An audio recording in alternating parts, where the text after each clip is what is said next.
Evet arkadaşlar, yepyeni ve rüzgarlı bir günden hepinize merhaba. Yine soğuk bir havadayız Almanya'da. Bugün Neresheim adında bir şehre geldik. O şehrin manastırı var arkanızda gördüğünüz. O manastırı ziyaret ettik. Evet. Tarihi ve önemli bir katedral. Bahçesinde de büyük manastırı var, okulu var. Çok görkemli bir yer arkadaşlar, güzel bir yer. Manzarası da çok güzel ama bir açı bulamadım. Eğer bulursam onları da videoya ekleyeceğim. Daha sonra da Netto adında bir marketi ziyaret edeceğiz. Alman marketi. Oradaki fiyatları da bakalım. Türk marketine baktık bir önceki videomuzda. Bunu da değerlendirelim. Takdiri tabii ki de size bırakacağız. Videoda görüşürüz. Görüşürüz. Evet arkadaşlar, şu an Neres'indeki büyük katedrale geldik. Burası onlar için tarihi ve önemli bir noktaymış. Biz de gezip çekmek istedik. Eminim içerisi çok güzeldir. Şimdi yürüyoruz katedrale doğru. Zübeyir yine eline bir çırpı, işte bir sopa bulup almış her zamanki gibi. Ne yapacaksın onu? Zübeyir'in bu ara Harry Potter tutkunluğu var. Her çalı çırpıyı, sopayı Harry Potter'ın asası yapıyor. Size şöyle etraf çekmek istiyorum. Bugün hava güzel. Çevresi komple orman. Her yer çayır, çimen, yeşillik. Şöyle göstereyim.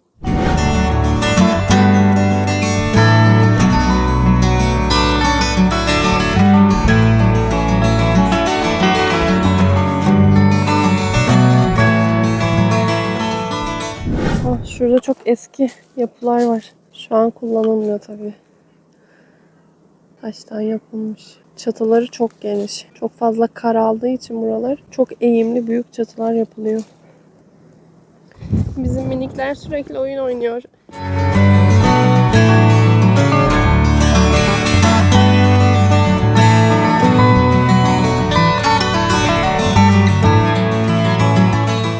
...1777 yılında yapılmış. Tarihi dokular burada. Kim bilir neler yaşandı.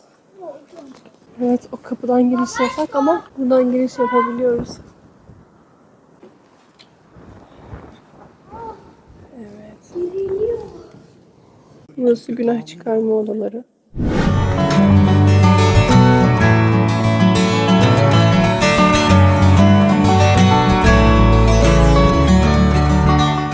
Büyük bir yine müzik aleti var.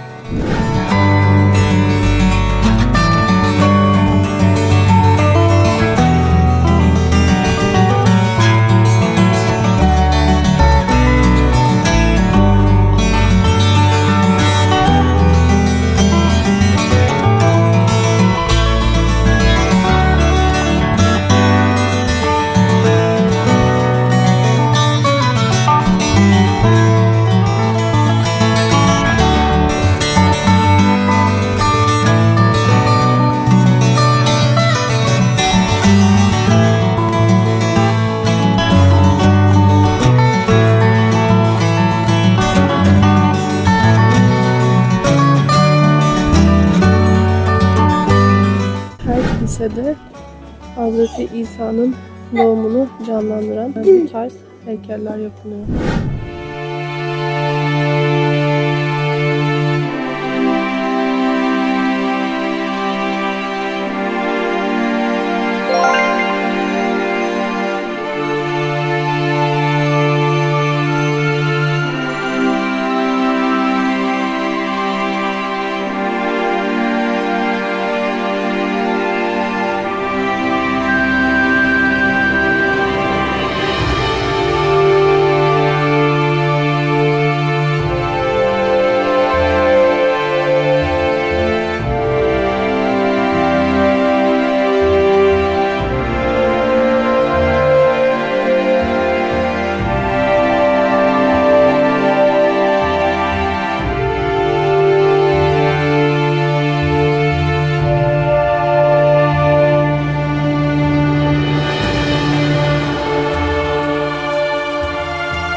Arkadaşlar şu an yeğenimin spor turnuvasındayız.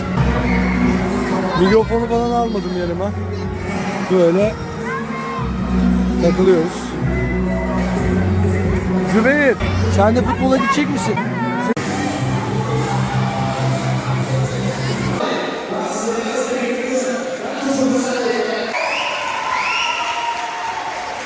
Benim yeğenim Türkiye'nin spor salonunun önündeyiz. Turnuva vardı bugün. Turnuva salonu böyle bir yer.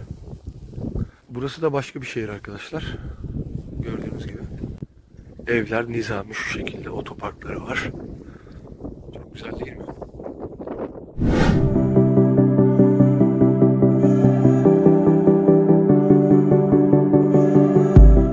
Evet, Netto adında bir Alman marketine geldik.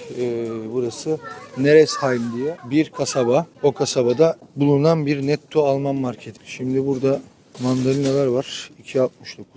Böğürtlen 1.99. Yaban mersini her yerde görürsünüz. Evet, indirimli fiyatı 4.99'dan 1.99'a düşmüş.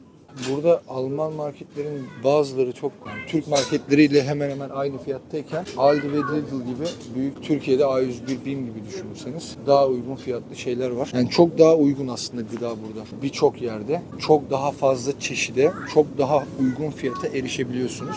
Biraz da gelir gider orantısıyla alakalı. Türkiye ile aynı fiyatlar diye. Ancak tabii bu şu anlama gelmesin. Yanlış anlaşılabilir. Türkiye'de aynı fiyatlar olması şu demek arkadaşlar. Buradaki ortalama gelir düzeyinin en düşük oranla 2500 euro olduğunu düşünürseniz ki orta kalifeye bir kimse ortalama 3500 euro civarında bir para alıyor. Kirayı çıkardığınız zaman neredeyse tüm para size kalıyor. Tabii bölge bölge değişmekle beraber. Şimdi burada sütler var. 79 cent. Yani genel olarak alım gücü var mı bu ülkenin? Evet arkadaşlar. Yani halkın alım gücü, gıda alım gücü çok çok yüksek. Yani Türkiye'ye nazaran çok çok yüksek. İnsanlar burada istediklerini yiyip içebiliyorlar. Giyim konusuna gelince giyimde çok çeşitlilik var. Çok pahalı olan yerler de var. Çok çok uygun alabileceğiniz yerler de var. Kampanyalar var vesaire. Ama genel olarak burada herkese hitap eden ürün var. Herkese hitap eden fiyat birimi var. Kimse burada hani atıyorum bu kaşarı yiyemiyorsa 2.22 aynı muadili muhakkak 1 euroya vardır. Onun gibi düşünebilirsiniz. Çok fazla çünkü çeşit var. Çok fazla marka var. Çok fazla üretilen. Yani hem Almanya içinde çok fazla var hem de yurt dışından buraya gelen her market aşağı yukarı şu şekilde çok çeşitli market. Girdiğiniz her yerde her tür peyniri bulmanız mümkün. Yani İsviçre'ye gitmenize gerek yok İsviçre'deki bir peyniri yemek için. Şimdi ben böyle gezdiriyorum. Yani siz fiyatlarına bakarsınız. Çok spesifik. Türkiye'de olan gıdalar burada yok denecek kadar az yani. Burada çok fazla mesela peynir, sosis, salam çeşidi var. Birçoğu tabii domuzdur. Birçoğu demeyelim, ortalama diyelim. Dana da vardır, sığır da vardır. Her türlü etin salam çeşidi burada var. Yani ben bilmiyorum şimdi kaşar falan alıyoruz. Buradaki ürünlerin birçoğu çok lezzetli geliyor. Belki de damak tadımız yıllardır Türkiye'de yediğimiz şeylere alışık olduğu için burada farklı bir tat olduğu için belki de öyle geliyordur ama arkadaşlar burada yediğiniz domatesin bile bir tadı var. Yani onu söyleyeyim size. Bir önceki videomuzda gördüğünüz Türk marketi de misal veriyorum. Oradaki ürünler yani normal bir Türk marketinde zaten hep pahalı oluyor genelde ürünler. Hatta Üzeyir abi de izin isterken ben Üzeyir abiden yap ama bak bizdeki ürünler pahalıdır bilgin olsun diye de söylemişti zaten kendisi. Tabii ki de normal bir Alman marketiyle kıyaslamıyoruz birçok şeyi. Yani şimdi şöyle en aklıma gelen konserve bölümüne geldiğimiz için söyleyebilirim. Şimdi burada 1.59. 79 sente salça var görüyorsunuz. Dondurma çeşitleri ortalama 1.99 2 kutu şeklinde tabii bunlar. Buradan şöyle ilerliyorum fiyatları. Şimdi tek tek söyleyemeyeceğim fiyatlarını. Video bu sefer çok uzuyor. Videonun uzamaması adına hani hem ürünleri görüp hem de fiyatları şu şekilde görüp isterseniz videoyu gerekli yerlerde durdurup bakabilirsiniz, inceleyebilirsiniz. Şimdi bu tarafa doğru gidiyorum. Burada konserve mamalar falan varmış. Köpek mamaları. Bakalım mı? Tabii bilemem. Kalite değişir de köpek mamaları en basiti etli diyor 5.49, 4.49, 3 kilogramı 4.49. Tavşan maması bile var. Evet, Barilla makarnalar 2 euro arkadaşlar. Böyle göstereyim. Makarna çeşitleri dediğim gibi var burada. 1.39, 1.29. Fiyatlara bakıyorum da Lidl'la karşılaştırdığım zaman veya Aldi ile hemen hemen aynı fiyatlar gibi duruyor. Burada sos çeşitleri var. 1 euro civarında. Cipsler, abur cuburlar. Gerçi buranın kendine özgü markaları var cipslerde. 1.99 diyor. 1 euro diyor cips. Büyük cipsler tabii bunlar. Şu şekilde.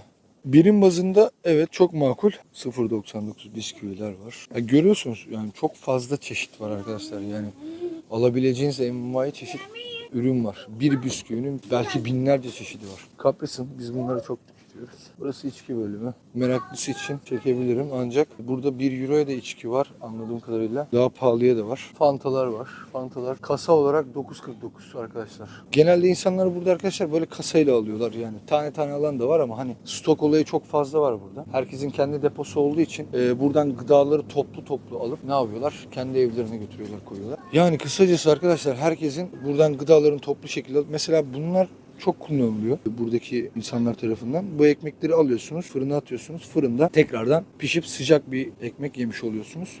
Zaten Aldi, Lidl gibi yerlerde de bol bol var. Çikolatalı Kinder'ler var. Bakalım abi ne kadarmış. Kinder 2.99 diyor. Şöyle bir kutu komple. 3 euro yani. Çorbalar var. Hazır çorbalar dediğimiz Knorr'un 81 sent şeklinde. Üst taraftakiler sebzeli falan 1 euro civarında. Yani oldukça fazla çeşit var burada. Aktüel ürünleri var yine. İşte battaniye. Aktüel ürünleri çok baz almamak lazım. BİM'de de var. Çok değişken fiyatlar. Ama yine de hani böyle etiket olarak çekeyim. Berna, sence fiyatlar nasıl hayatım burada? İyi. Türkiye'ye göre tabii ki de iyi. Evet. Şu mesela tefalin seti. Mutfak 4 parça 15 euro. Evet, iyi mi? Yani Sence? 300. Türkiye'de böyle bir kaşığı kaça alırsın aşağı yukarı? Böyle seti.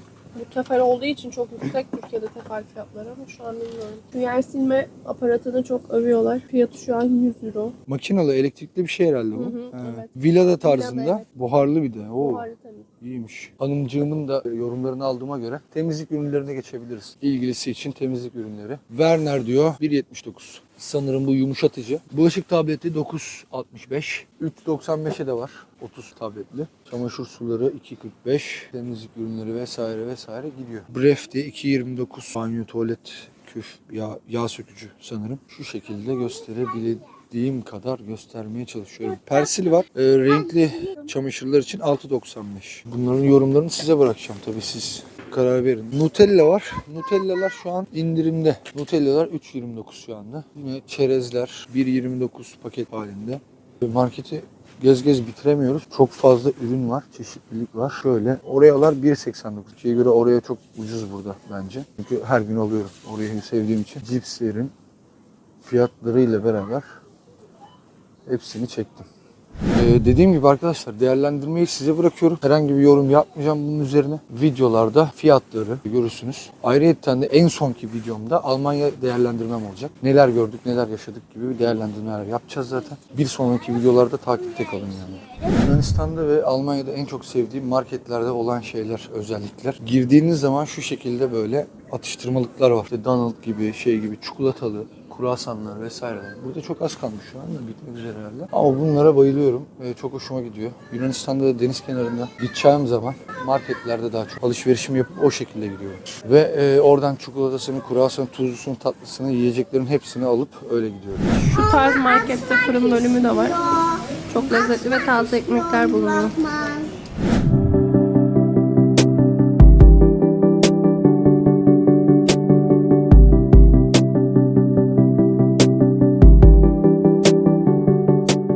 Evet arkadaşlar, evimize geldik artık ve bir videonun daha sonuna geldik. Bugün tarihi bir katedrali gezdik. Biraz market alışverişi yaptık. Sizler için de çekim yaptık. Almanya videolarımız devam ediyor. Bizi takip edin. Güzel yerler görelim hep birlikte. Evet arkadaşlar, kanalımıza abone olmayı, beğen tuşuna basmayı unutmayın lütfen. Videoların devamı için bu çok önemli. Bir sonraki videoda görüşmek üzere. Hoşçakalın. Kendinize iyi bakın.